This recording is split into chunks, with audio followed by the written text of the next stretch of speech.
의정부의 한 오피스텔에서 숨진 채 발견된 일가족 3명에 대한 부검 결과 일산화탄소 중독이라는 소견이 나왔습니다. 국립과학수사연구원은 숨진 일가족에 의해서 외상 흔적을 찾지 못했다고 밝혔습니다. 경기도의 코로나19 신규 확진자가 27,214명 발생해 전날보다 66명이 줄어들었고 일주 전보다는 1.3배 늘어 더블링 현상도 둔화되는 모양새입니다. 경기도와 31개 시군이 정치적 이념 없이 서로 협업 체계를 구축하고 이를 위한 협력 기구를 운영하기로 했습니다. 경기도의회 의장단 구성이 늦어지면서 추경안 처리가 지연돼 코로나 생활비 지원비 지급이 차질을 빚고 있습니다. 도는 일단 도의회 심의 없이 집행이 가능한 재난구호기금과 예비비 1,000억 원을 국비에 매칭해 시군에 내려보낸 상태입니다.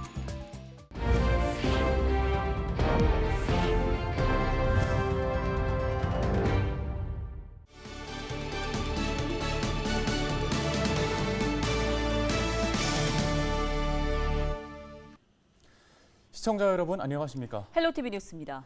의정부의 한 오피스텔에서 숨진 채 발견된 일가족 3명에 대한 부검 결과 일산화탄소 중독이라는 의견이 나왔습니다.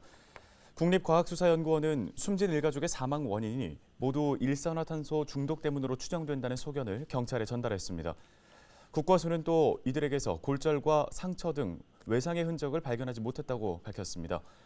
경찰은 숨진 부부의 휴대전화를 분석하는 등 정확한 사건 경위를 조사하고 있습니다.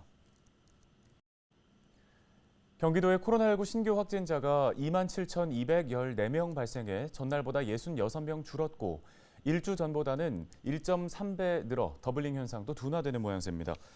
시군별로는 용인시 등 3개의 시가 2,000명을 넘은 가운데 의정부 827명, 양주 523명, 포천 263명, 동두천 158명, 연천 188명 등으로 집계됐습니다.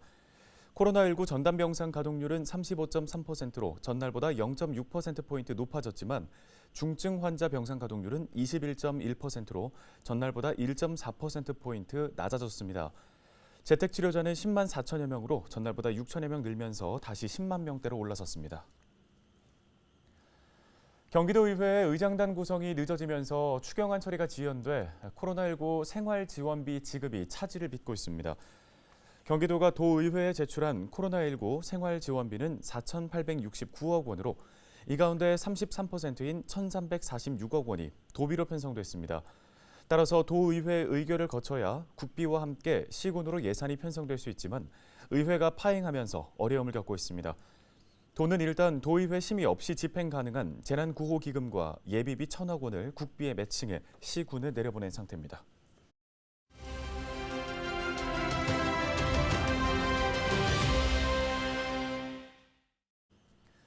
양주시가 행정안전부 주관 탄소중립 실천마을 공동체 조성사업 공모에 선정돼 모두 4억 원의 사업비를 확보했습니다. 양주시는 회천 이동부터 시작한 탄소중립 마을을 양주시 전역으로 확대하겠다는 포부를 밝혔습니다. 홍미영 회천 이동장과 백운구 시 환경관리과장을 만나 이야기 들어봤습니다.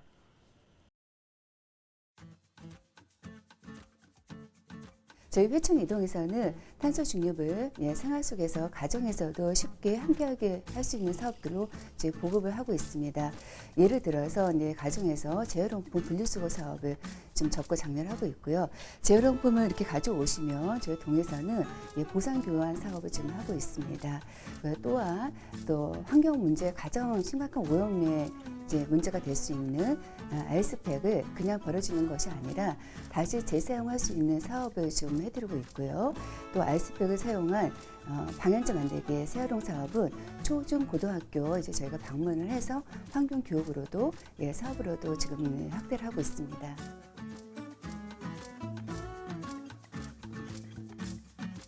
저는 이런 사업들을 제가 2년 전부터 저희가 회천 이동에서는 좀 적극적으로 좀 하고 있어서 조금 더 저희가 주민들 생활 속에서 좀 편리하게 재활용 자원순환 사업을 갖다가 확대하기 위해서 1회 1감탄 재활용 탄소 제로 센터를 저희가 주민들 생활권 내에 있는 덕기 공원에 이제 건립할 계획입니다. 그 사업비 마련을 위해서 이번에 해안부 공모 사업을 좀 신청을 했고요. 4억 원의 사업비를 좀 확보를 했습니다. 그 사업비로 재활용 마켓을 또 이제 좀 더 확대를 시키고 자전거 무상수리 센터, 그다음에 환경교육센터, 또 또 새아령 공방을 또 운영할 계획이 있습니다.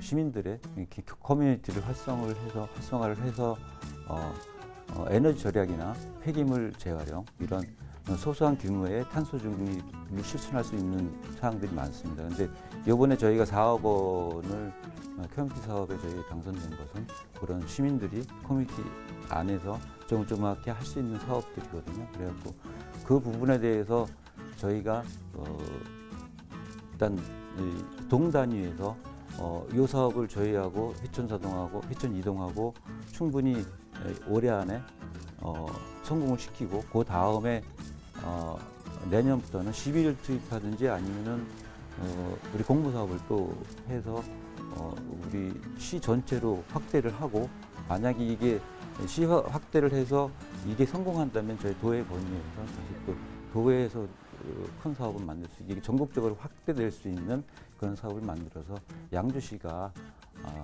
결국은 우리 대한민국의 최고의 탄소 중립 도시로 도시가 될 수 있도록 시에서는 적극적으로 지원을 할 예정입니다.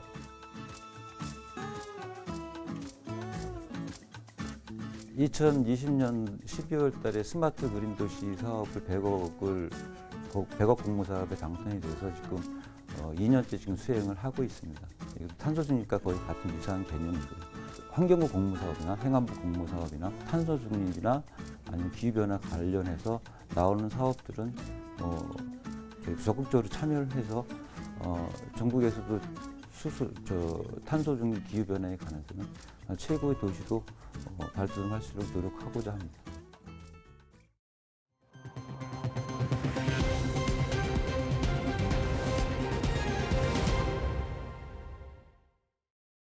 다음 소식입니다. 경기도와 31개 시군이 정치적 이념 없이 서로 협업 체계를 구축하고 이를 위한 협력기구를 운영하기로 했습니다. 김동연 경기도지사와 시장 군수들은 경제과학진흥원에서 첫 간담회를 갖고 협치 합의문을 채택했는데요. 합의문에는 협치 구현을 위해 정책협력위원회 운영과 민생 문제 해결을 위한 주민회의 정례화, 인사교류 확대가 포함됐습니다. 이 밖에 시장, 군수들은 간담회에서 철도 노선 연장과 수도권 규제 완화 등을 건의했으며 경기 북부 특별자치도 설치에 대한 논의는 다음 정책협력위원회에서 다루기로 했습니다.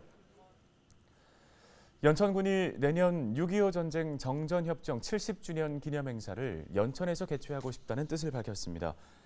김덕현 연천군수는 27일 오전 국회 소통관에서 기자회견을 열고 유엔 참전용사에 대한 감사와 추모, 보훈의 의미를 담아 진행될 정전 70주년 기념행사의 최적지는 연천이라며 연천은 전쟁 당시 참전 16개국 모두가 지켜낸 평화의 상징이자 희망의 땅이라고 말했습니다. 연천군은 행사 개최 장소로 전고급 한반도 통일 미래센터를 염두에 두고 있습니다. 김 군수는 정전 70주년 기념행사 개최를 통해 참전용사들의 숭고한 희생을 기리고 미래 세대의 평화 통일의 가치를 계승할 수 있는 전기를 마련하겠다고 덧붙였습니다. 올 상반기 경기 북부 119 신고가 53초마다 한 건씩 접수된 것으로 나타났습니다. 경기 북부 소방재난본부가 발표한 자료를 보면 상반기 119 신고 접수는 29만 5,350건으로 지난해 같은 기간에 비해 11% 증가했습니다. 하루 평균 신고 건수는 1,632건으로 53초마다 한 건의 신고가 접수된 셈인데요. 신고 유형별로는 화재 신고가 15,757건으로 지난해 동기 대비 21%가 늘었고 구조는 3%, 구급은 21% 각각 증가했습니다.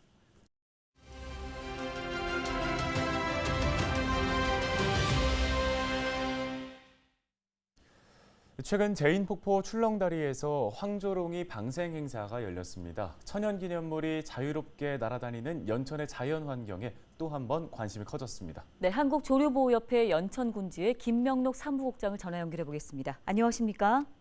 안녕하십니까? 예, 이번에 열린 황조롱이 방생 행사, 다 자란 황조롱이가 아니라 아기 새끼를 날려보낸 행사였다고 하는데요. 특별한 이유가 있을까요? 이 천연기념물 항조롱이는요, 한국조류보호협회 서울협회에서 구조된 유조 새끼를 구조된 항조롱인데요. 금년도 이번에 제8기 민선 그 연천 군수님 취임을 축하하고 또 우리나라에서 가장 청정 지역인 연천군 제인폭포 출렁다리에서 그 항조롱이를 자연의 품으로 행사를 함으로써 연천군의 그 아름다운 청정력을 널리 알리고 연천군수 취임을 축하하는 자리로 마련했습니다. 네, 이 황조롱이가 천연 기념물이죠. 어떤 새인지 소개 좀 부탁드리겠습니다. 서식지는 통상 산지나 지금은 도심지 이런 아파트 이런 데서 번식하는 텃새입니다. 이 항조롱이는 그 별명이 있는데요. 하늘에서 정지한 상태에서 곧장 날아가 쥐들을 잡아 먹는다고 해서 바람개비미라는 별명이 붙은 새입니다. 네, 황조롱이 말고도 또 이제 연천을 찾는 새들이 또 있는 것으로 알고 있는데요. 사람과 자연이 어우러지는 생태 문화 관광 도시. 사실 시민들의 보이지 않는 노력들이 뒷받침된 것 같습니다. 어떻습니까? 저희 회원들은 이 두루미 먹이인 율무, 연천을 찾아오는 그 두루미는 율무를 먹습니다. 그 율무하고 벼하고를 구매를 해서 저희들은 두루미가 서식하고 있는 먹이터에다가 먹이를 주는 행사를 하고 있습니다. 또한 밀렵 감시 활동도 하고 있고요. 그래서 연천군에서 조류협회 저희들이 특별히 활동하고 있는 것은 굶주린 새라든지 다친 새를 구조하여 치료 후에 자연의 품으로 방생하는 그런 자연사랑, 생명사랑 운동을 실천하고 있습니다. 앞으로도 계속 연천군을 찾아오는 모든 새들은 인간과 새와 함께 살아갈 수 있도록 천연기념을 보호하고 관리하는 데 최선을 다하겠습니다. 네, 말씀 여기까지 듣겠습니다. 한국조류보호협회 연천군지회 김명록 사무국장이었습니다.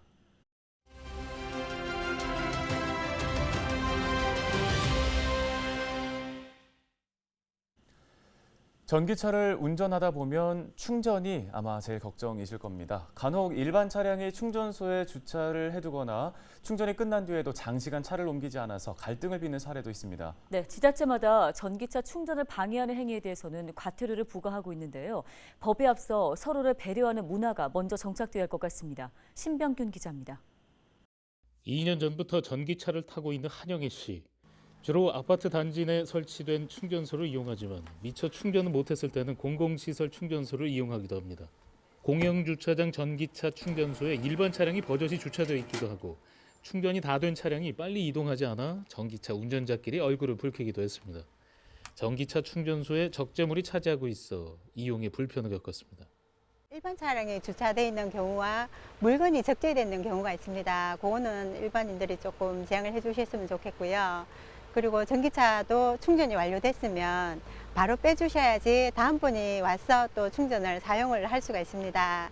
그리고 전기차 그 충전 커넥터 사용하신 다음에 뚜껑을 닫는다든지. 전기차 확산과 안정적인 이용을 위해서는 이용자들 간의 배려가 중요합니다. 전기차 충전소에 일반 차량이 주차해서는 안 됩니다. 충전이 완료되면 다른 이용자를 위해 바로 이동해야 합니다. 전기차 충전 시설에 물건을 적재해 충전을 방해해서는 안 됩니다. 충전 후 사용한 케이블은 제자리에 두어야 합니다. 손상된 케이블은 사고로 이어질 수 있습니다. 충전소 이용 수칙을 지키지 않을 경우 과태료가 부과될 수 있습니다. 전기차 이용자들을 중심으로 충전 문화 개선이 필요하다는 인식이 확산하고 있습니다. 장시간 충전 시설을 점유하지 못하도록 점유 시간만큼 비용을 부과하자는 목소리도 나오고 있습니다. 대기하는 차량들이 있으면 본인이 충전이 완료가 됐거나 시간이 다 됐으면 완충을 하지 않은 상태라도 그냥 양보하는 문화를 좀 있었으면 좋겠고요. 충전이 끝난 차량에 대해서는 점유료를 부과를 시켜서 그 차가 바로바로 다른 곳으로 이동할 수 있게 시스템이 좀 개선돼야 된다고 생각하고요. 과태료 부과 등 규제 정책에 충전 이용 수칙을 지키는 이용자들의 자발적인 움직임이 더해져 더욱 배려하는 전기차 충전 문화가 정착되길 기대합니다. 헬로티비 뉴스 신병균입니다. 헬로티비 뉴스 저희가 준비한 소식 여기까지입니다. 네, 시청해주신 여러분 고맙습니다.